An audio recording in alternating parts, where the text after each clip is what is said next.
إن الحمد لله والصلاة والسلام على رسول الله أما بعد فأعوذ بالله من الشيطان الرجيم بسم الله الرحمن الرحيم।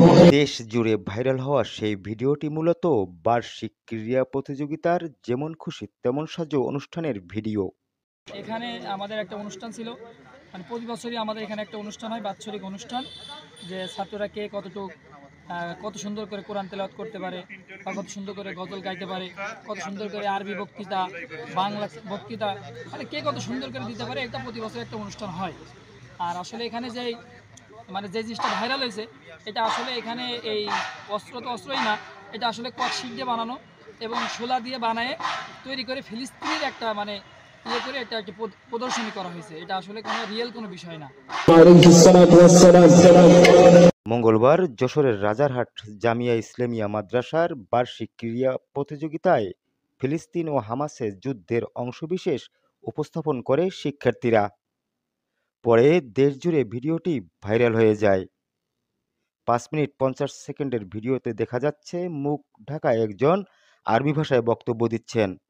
তার পাশে দুইজন কালো কাপড়ে মুখ ঢেকে সশস্ত্র গার্ডের মতো দাঁড়িয়ে আছেন। মঞ্চের আশপাশে বেশ কয়েকজনকে বক্তব্য শুনতে দেখা যায়।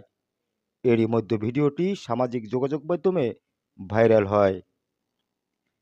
তবে এই ভিডিও ব্যানারে দেখা যায় যশোরের রাজারহাট জামিয়া ইসলামিয়া মাদ্রাসার বার্ষিক ক্রীড়া প্রতিযোগিতার অনুষ্ঠান। আর এই অনুষ্ঠানে সভাপতিত্ব করেন মুফতি লুৎফুর রহমান ফারুকী।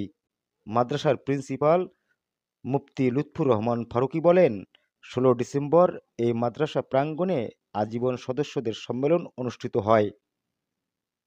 ওই মঞ্চেই বার্ষিক আঞ্জুমানের আয়োজন করা হয়। আঞ্জুমানে শিক্ষার্থীদের প্রতিভা বিকাশ হয়। এতে যারা ভালো করে তাদের পুরস্কৃত করা হয়। বিষয়টি কোনো খারাপ উদ্দেশ্য নিয়ে করা হয়নি। বক্তব্য দিচ্ছে আরবিতে যে অন্যায়ের বিরুদ্ধে আমাদেরকে রুখে দাঁড়াতে হবে। তো সেইটা বক্তব্য দিতে যে ওরা ওখানে ওই শোলা আছে, যে আমাদের সিলিং এর ভিতরে কিছু শোলা ফিট করা আছে, ওইগুলো নিয়ে ছাত্ররা নিজেরা ওই কষ্টের পেঁচাইয়ে ওইটা ওরকম অস্ত্রের সাদৃশ্য করে ওরা একটা প্রদর্শনী করছে, যে যাতে অন্যায়ের বিরুদ্ধে কিভাবে রুখে দাঁড়াতে হবে সেই জিনিসটা যাতে ছাত্ররা শিক্ষা পায়। একটা বিনোদনমূলক ওই বক্তব্যটার সাথে তাল মিলায়ে তারা এরকম একটা পরিবেশ তৈরি করছে যে না, অন্যায়ের বিরুদ্ধে আমাদেরকে এইভাবে রুখে দাঁড়াতে হবে। ভিডিওটি ইতিমধ্যে দেশজুড়ে ভাইরাল যেমন হয়েছে, তেমনি জন্ম দিয়েছে আলোচনা সমালোচনার। ওবায়দুল ইসলাম অভি, গ্লোবাল টেলিভিশন, যশোর। وفي هذا العصر ألقى الله تبارك وتعالى في قلوبكم الرعب، سنلقي في قلوبكم الرعب بما أشركوا بالله